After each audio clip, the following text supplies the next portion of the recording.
இந்த தியான கூட்டத்தின் 22ஆம் நாளை காண செய்து 22வது நாளாக இன்று இந்த வார்த்தையை உங்களுக்கு நான் கொடுக்கிறேன். ஆலயத்தில் 1.5 மணி நேரம் பாடலும் துதியும் வசனமும் தியானித்து கொண்டிருக்கிறோம். ஆனால் இந்த வார்த்தைகள் அல்ல, நீங்கள் இதை இந்த நேரலையாக இந்த காணொளி மூலமாக நீங்க பார்க்க வேண்டும் என்றும், கொஞ்ச நேரம் இதை நீங்கள் கேட்டால் 40 நாள் வரைக்கும் உங்கள் வாழ்க்கையில் ஒரு பரிசுத்தம் வரும், ஒரு தெளிவு கிடைக்கும், ஒரு உணர்வு கிடைக்கும், இருள் மறைஞ்சு போகும், ஆத்துமா மீட்கப்படும், கர்த்தரோடு நெருங்க முடியும் என்ற நோக்கத்தில் தான் பிரியமானவர்களே இந்த கொஞ்ச நேரம் 10 நிமிஷம் இந்த வார்த்தைகளை உங்களுக்கு நான் கொடுத்து கொண்டிருக்கிறேன். 21 நாளும் இப்படிதான் கர்த்தருடைய வார்த்தையை, அவருடைய பாடு, அவருடைய மரணம் போன்ற விஷயங்களை வசனத்தின் ஆதாரத்தோடு நாம் கற்பனை கதையாக அல்ல, வேறு ஒரு ஒண்ணுமே இல்லாத ஒன்றை உங்களுக்கு மிகைப்படுத்தி சொல்லாமல் இருக்கிற வார்த்தைகளை, பரிசுத்த வேதம், பரலோக தேவனுடைய வார்த்தை, இதை யாரும் மாற்றவும் முடியாது, இதை கூட்டவும் கூடாது, இதை குறைக்கவும் கூடாது. பழைய ஏற்பாடா இருக்கட்டும், வெளிப்படுத்தின விசேஷமா இருக்கட்டும், இந்த வசனங்களை ஒன்றை கூட்டினால் அல்லது ஒன்றை குறைத்தால் சாபம் என்பதாக உபாகமத்திலும் பார்க்கிறோம், வெளிப்படுத்தின விசேஷத்திலும் பார்க்கிறோம். அதனால இந்த வேதாகமத்தில் இருக்கிறத அப்படியே நாம தியானம் பண்ணினாலே போதும், நம்ம வாழ்க்கைக்கு ஒரு பெரிய மாற்றம் வரும் என்பதில் சந்தேகம் இல்லை. இன்றைக்கும் ஒரு வார்த்தை என்ன? 1 கொரிந்தியர் 5ஆம் அதிகாரத்தின்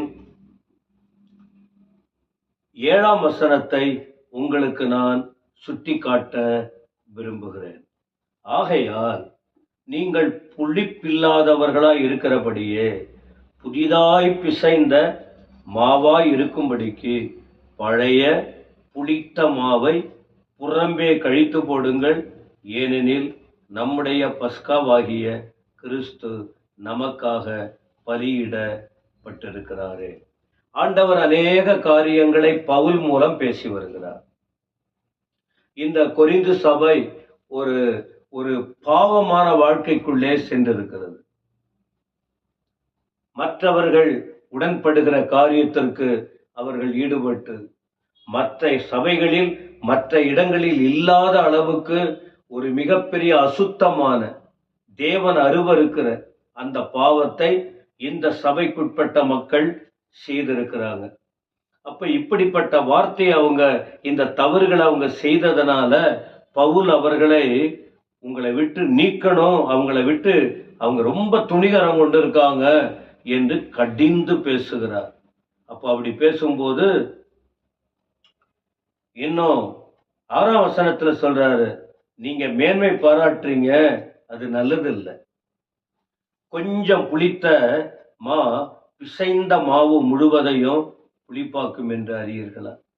புளிச்சது, புளித்து போன ஒன்று அது நல்லதை கெடுத்துரும், பழசு புதுச கெடுத்துரும் என்பதை நாம சொல்லி, கண்டிப்பா சொல்லிதான் தெரியும் இல்ல, அது சொல்லாம கூட தெரியும். ஆனாங்க விளக்கமா சொல்றார் 7ஆம் வசனம், ஆகையால் நீங்கள் புளிப்பில்லாதவர்களாய் இருக்கிறபடியே.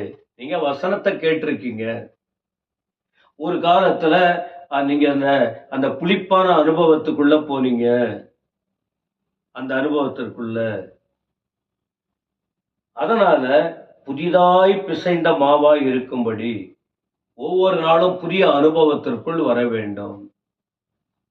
ஒருவேளை இதற்கு முன்பு நீங்கள் பழைய அனுபவம், புளிப்பான அனுபவம் இருந்திருக்கலாம்.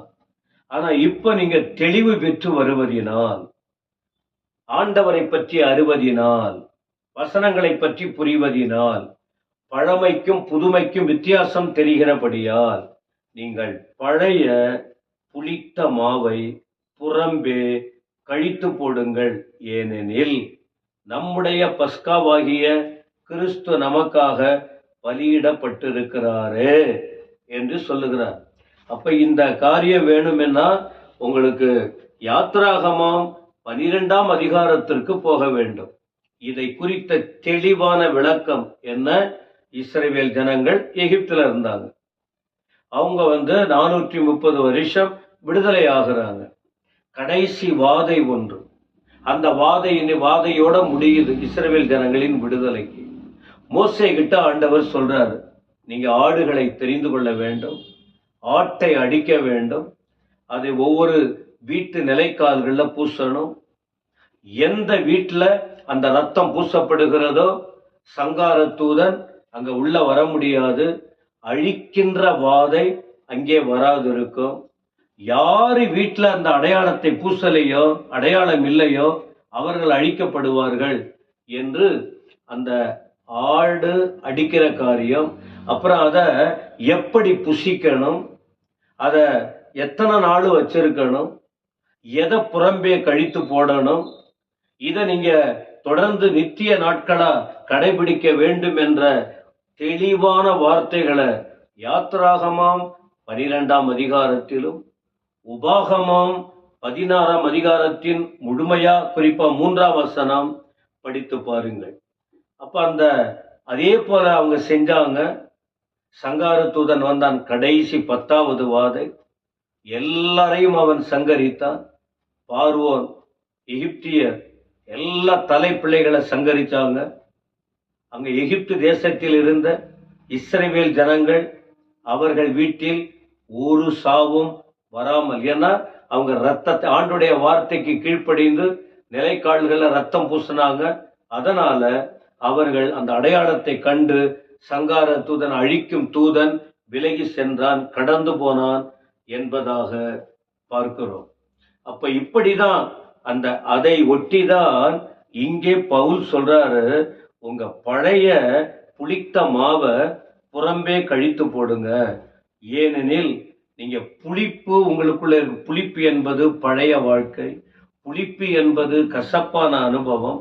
புளிப்பு என்பது 8ஆம் வசனத்துல தெளிவா சொல்றாரு, அந்த புளித்த அனுபவம் என்பது கெட்ட குணம், துர்க்குணம், பொல்லாப்பு என்பது ஒரு புளித்த அனுபவம். அப்ப புதிய அனுபவம் என்பது என்ன? சுத்தம், உண்மை.